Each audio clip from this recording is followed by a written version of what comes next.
Gustavo Gómez es Caracol Radio. 9:21 a.m.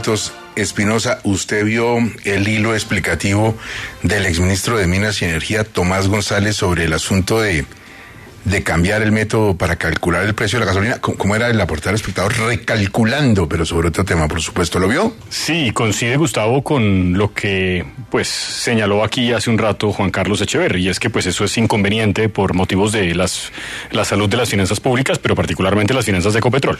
Exministro, buenos días, ¿cómo está? Muy buenos días, Gustavo, un saludo muy especial. Nadie ha dicho que no se pueda volver a calcular el precio de la gasolina, pero lo que propone la ministra, ¿le suena o no le suena? Pues me parece problemático desde varios frentes. El primero de ellos, Gustavo, es que cuando usted tiene un mismo producto en la economía con diferentes precios, eso genera toda clase de problemas. Y en el caso de la gasolina tenemos un excelente ejemplo de los problemas que eso genera, que son las zonas de frontera. En las zonas de frontera se manda gasolina más barata que en el resto del país.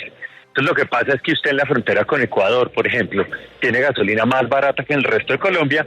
¿Y qué pasa cuando eso ocurre? Pues que la gasolina más barata se va hacia el interior del país para poder ser vendida a precios más altos. Entonces la imposibilidad o la dificultad de controlar una gasolina que tiene diferentes precios en diferentes partes o a diferentes consumidores genera toda clase de problemas de contrabando técnico. Es un lío y un dolor de cabeza enorme que no creo vaya a resolver el problema.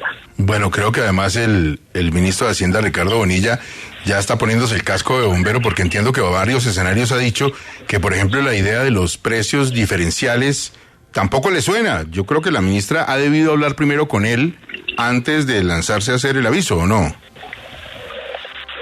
No sé cómo hayan sido las discusiones al interior del gobierno, lo que sí es que tenemos un muy buen ejemplo que son las zonas de frontera. Intuitivamente para la gente es claro, Gustavo, imagínese que usted llega a una estación de servicio aquí en Bogotá o en Medellín, y entonces como usted viene en una moto le venden la gasolina 5.000 pesos más barata que una persona que no viene en una moto.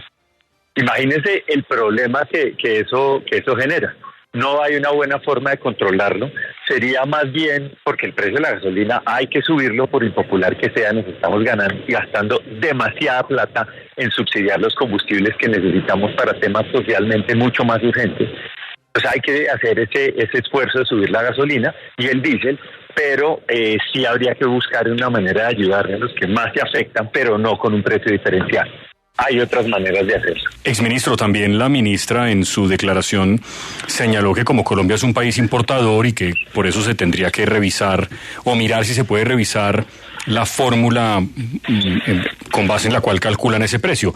Pero lo que entiendo es que Colombia es importador porque el incremento de la demanda de combustibles en el país después de la pandemia fue muy alto y las refinerías no estaban preparadas y que por lo tanto hay que importar como el 30% del combustible. ¿Cómo evitar eso? ¿Cómo hacer para ser 100%, digamos, independientes, sin necesidad de importar nada? Pues en la medida en que seamos capaces nosotros de suplir toda la gasolina que se necesita con nuestra propia producción, no vamos a requerir importaciones. El dato que usted da es correcto y es similar al que yo tengo, es un poco más de la cuarta parte de la gasolina que consumimos la tenemos que importar. Pero aquí, si me lo permite, creo que es importante decirle a la audiencia el tema de cómo funciona hoy la fórmula que tanto debate genera y tanta preocupación genera.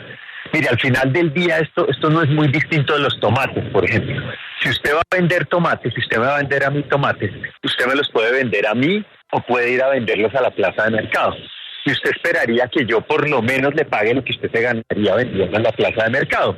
Si ahí hay mucha competencia, ahí son los precios que son los precios aceptables, que son los precios de mercado. En el caso de la gasolina, la plaza de mercado se llama el Golfo de México, es el sitio donde Ecopetrol vendería la gasolina si no nos la vendiera a nosotros internamente. Entonces lo que hace la política que está vigente es decirle a Ecopetrol, señores, yo le voy a pagar a usted el precio de mercado, lo que se ganaría si no me lo vendiera. Eso es lo que se le paga a Ecopetrol y por eso es que se paga el precio internacional. ¿Y qué es lo que se hace con los consumidores? A los consumidores se les dice, si el precio internacional sube mucho, pues aquí vamos a subir menos para que usted no se le suba tanto. Y cuando caiga, cae más bajito. El problema es que normalmente los precios, desde hace ya muchos meses, los precios internacionales han estado muy por arriba de los que ven los consumidores y eso nos está costando en plata de hoy 37 billones de pesos nos costó el año pasado. Eso fue como 1.6 veces la reforma tributaria que se aprobó. Entonces, mucho dinero, con el agravante de que es muy regresivo, ¿no? Porque el que va con una camioneta de alta gama se le subsidia igual cada galón que el que va con una moto y depende de ella, por ejemplo, para trabajar en domicilios o algo, se le subsidia igual. Entonces es altamente regresivo y es demasiado costoso.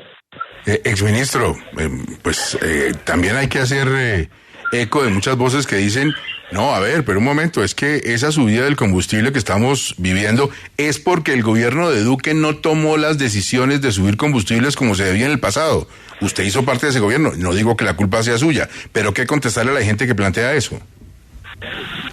Primero una aclaración, Gustavo, yo no hice parte de ese gobierno, yo estuve en el ministerio entre 2014 y 2016, pero eso es cierto, eso que usted dice es cierto, el no haber subido la gasolina, todo lo que se ha debido subir, que no es solo exclusivo de este gobierno de lo anterior, es lo que ha generado parte del problema. Nosotros hicimos unas cuentas al respecto, Gustavo, y nos da que más o menos la mitad del hueco, el 49% del hueco, depende de no haber subido lo que dice la fórmula que habría que subir. La otra mitad sí es que la fórmula no es capaz, cuando suben los precios tan rápido, no es capaz de cerrar esa brecha. Entonces tenemos un problema muy serio. Cada galón de gasolina que se está vendiendo en Colombia se están subsidiando como 4.700 pesos. Mire, se lo pregunto de otra forma entonces para que quede claro el asunto. Desde su perspectiva, los tres últimos gobiernos, no incluyo el del gobierno Petro, los tres gobiernos anteriores a Petro, ¿cómo tomaron decisiones de alza de la gasolina? ¿Bien o mal? Yo creo que hicieron lo que políticamente sintieron que era factible, y entonces subieron en algunos casos lo suficiente, en otros casos se frenaron mucho, y luego la subida tan grande, Gustavo, de precios por la guerra de Ucrania fue lo que nos mató. Y hay que reconocerle al gobierno actual que han hecho un esfuerzo muy grande en subir los precios de la gasolina, eso sí hay que reconocérselo, pero el diésel no. Y ahora estamos en lo que estamos, que es con unos costos fiscales que nos tienen contra las puertas.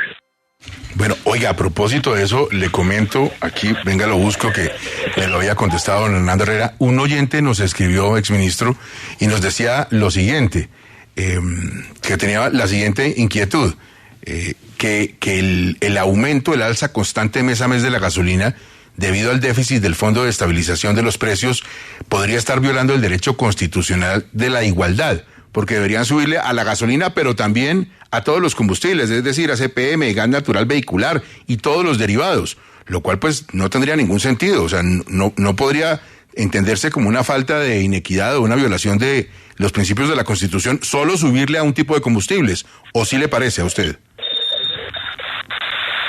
La pregunta me la hace a mí, Gustavo. Sí. No, es que estaba mirando que se lo habían escrito a Hernando esta mañana. Si no tendría que subirse todo el tiempo en aras de la equidad. Es decir, subir al mismo tiempo, por ejemplo, gasolina y ACPM. Pues mire, Gustavo, yo no soy constitucionalista, entonces mal haría yo en decir si constitucionalmente hay algún problema o no. Lo que sí le digo es que los mercados son diferentes y tienen variaciones de precios diferentes. Y la fórmula vigente así lo contempla.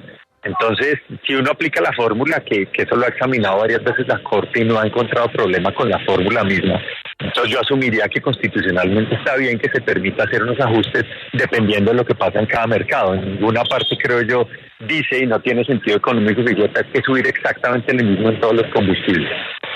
Exministro, muchísimas gracias, muy amable por su opinión sobre la propuesta de la ministra y lo que nos viene en materia de alza de combustibles. Muy querido. A ustedes muchas gracias, un saludo especial.